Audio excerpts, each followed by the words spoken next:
పరమ సంతృప్తిని మించిన లక్ష్మీ కటాక్షం లోకంలో ఎక్కడుంటుంది? తనకి ఆకలి వేసినప్పుడు కడుపు నిండా అన్నం దొరకడం, ఆ తిన్న అన్నం తనకి జీర్ణం అవ్వడం, ఒకరి దగ్గర చేయి చాపవలసిన అవసరం లేకుండా జీవితం గడవడం, తాను పడుకుంటే నిద్ర పట్టడం, తాను ఆరోగ్యంగా ఉండడం, మంచి సంకల్పాలు రావడం, ఆ మంచి సంకల్పం ఎన్ని ప్రతిబంధకాలు వచ్చినా అమలు చేయగలిగినటువంటి ధృతి మనసులో నిలబడి ఉండడం. ఇంతకన్నా లక్ష్మి ఏమిటి? ఇంతకన్నా ఏం కావాలి? అవి ఎవరి ఎందున్నాయో వాడు లక్ష్మీవాన్, వాడు శ్రీమాన్. అందుకే సుందరకాండలో అన్ని మాటలు హనుమకు శ్రీమాన్ శ్రీమాన్ శ్రీమాన్ అని ప్రయోగిస్తారు వాల్మీకి మహర్షి. అది లక్ష్మి. ఎందుచేత అంటే వాడు ప్రతిబంధకములను అధిగమించి వెడుతూ అపారమైనటువంటి యశోవిరాజితుడు అవుతాడు.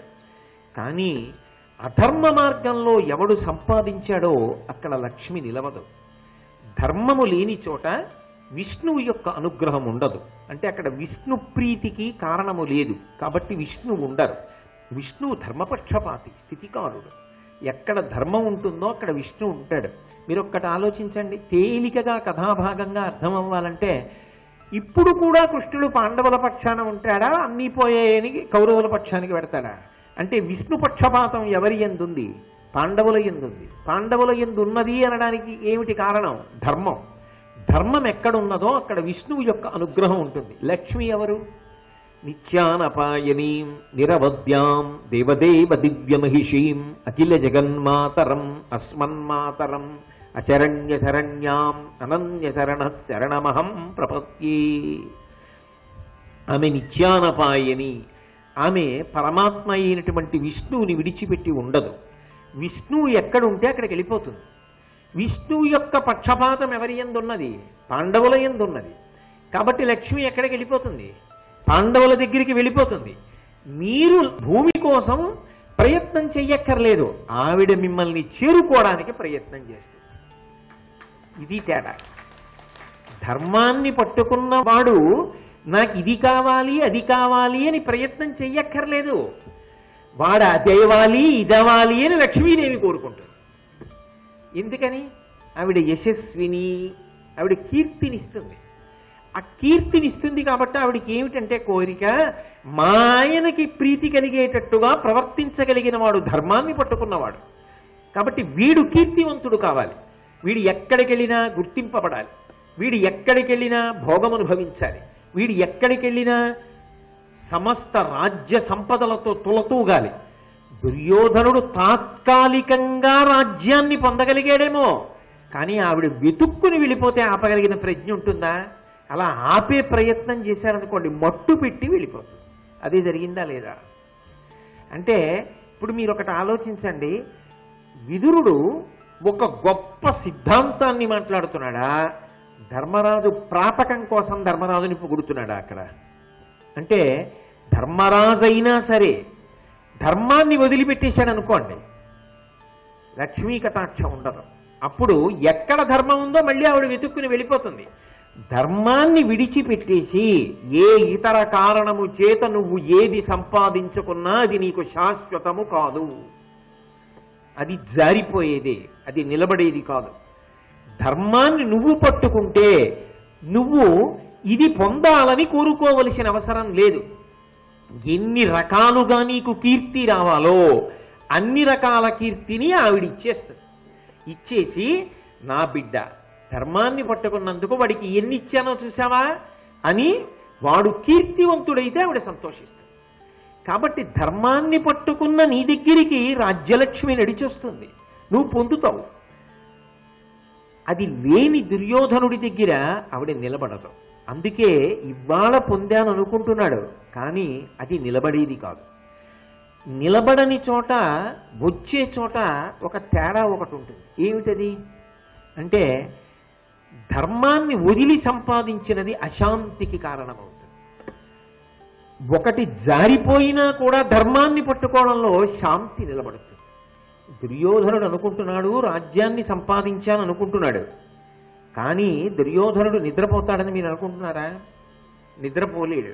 ఎందుకు నిద్రపోలేడో తెలుసా? పాండవులు మళ్ళీ తిరిగి వస్తారా? నిజంగా అది ఆలోచించాడు. ఏ దుర్యోధనుడి గురించో చెప్పినప్పుడు మీకు చెప్తాను.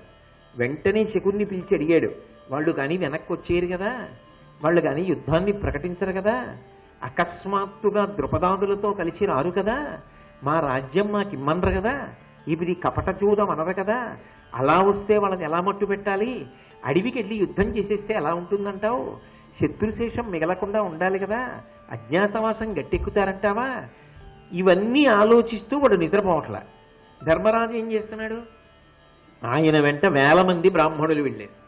వీళ్ళకి అన్నం ఎలా పెట్టాలి, నాకు లేకపోతే పర్వాలేదు, నమ్మి వచ్చిన బ్రాహ్మణులు అన్నం తినకపోతే ఎలా, ధౌమ్యుడిని అడిగాడు. ధౌమ్యుడు అన్నాడు, అన్నదాత ఆదిత్యుడు, ఆయన్ని ఉపాసన చెయ్యన్నాడు. ఆయన్ని ఉపాసన చేశాడు, ఆయన అక్షయ పాత్ర ఇచ్చాడు. అరణ్యవాసం అయితే అయింది, ఇన్ని 1000 మంది బ్రాహ్మణులు రోజు హోమాలు వేదాధ్యయనం అన్నీ చేస్తుంటే చక్కగా ద్రౌపదీదేవి అన్నం వండి పెడితే వీళ్ళందరికీ వడ్డనలు, వీళ్ళందరూ మంచి మాటలు, హోమాలు, పొగలు, యజ్ఞధూమాలు, యజ్ఞంలో హవిస్సులు, మంచి మాటలు. ఎలాగో రాజ్య పరిపాలనలో ఇంత ఖాళీ ఉండదు, హాయిగా వీళ్ళందరితో కలిసి తిరుగుతూ అన్నీ మరిచిపోయి పరమ ప్రశాంతంగా గడిపేస్తున్నాడు ధర్మరాజు.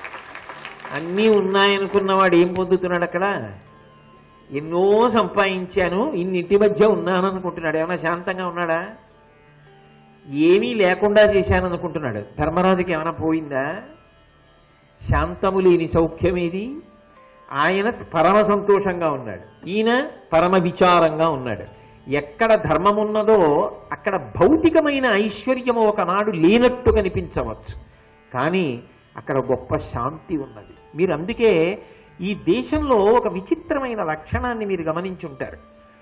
అంతఃపురాల్లో ఉండేవాళ్ళు, పరమ ఐశ్వర్యవంతులై అయినటువంటి వాళ్ళు మనశ్శాంతి కావలసి వస్తే ఎక్కడికి వెడతారంటే అన్నీ వదిలిపెట్టేసిన వాడి దగ్గరికి వెడతారు. సన్యాసాశ్రమంలో ఉన్నవాళ్ళు, పీఠాధిపత్యంలో ఉన్నవాళ్ళు ఉంటారే, వాళ్ళ దగ్గరికి వెళ్ళి రాజులు కూడా మనశ్శాంతి పొందుతుంటారు.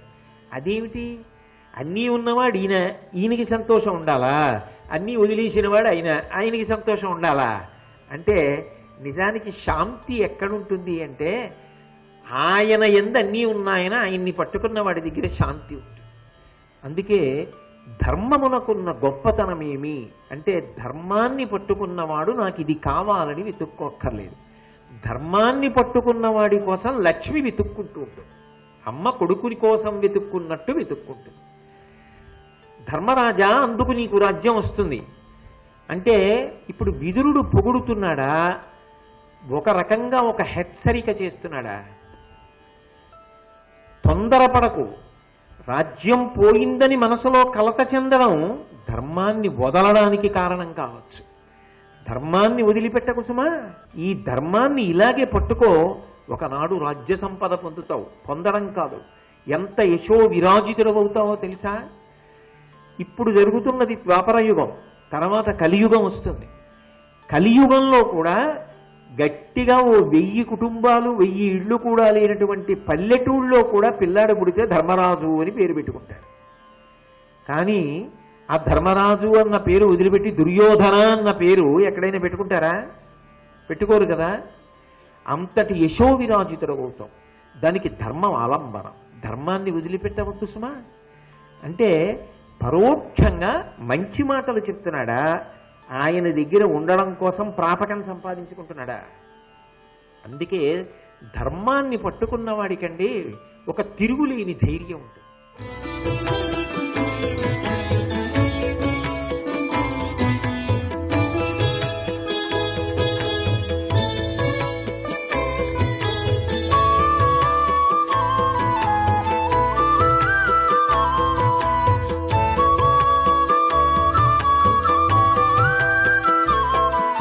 సర్వం శ్రీ ఉమామహేశ్వర పరబ్రహ్మార్పణమస్తు.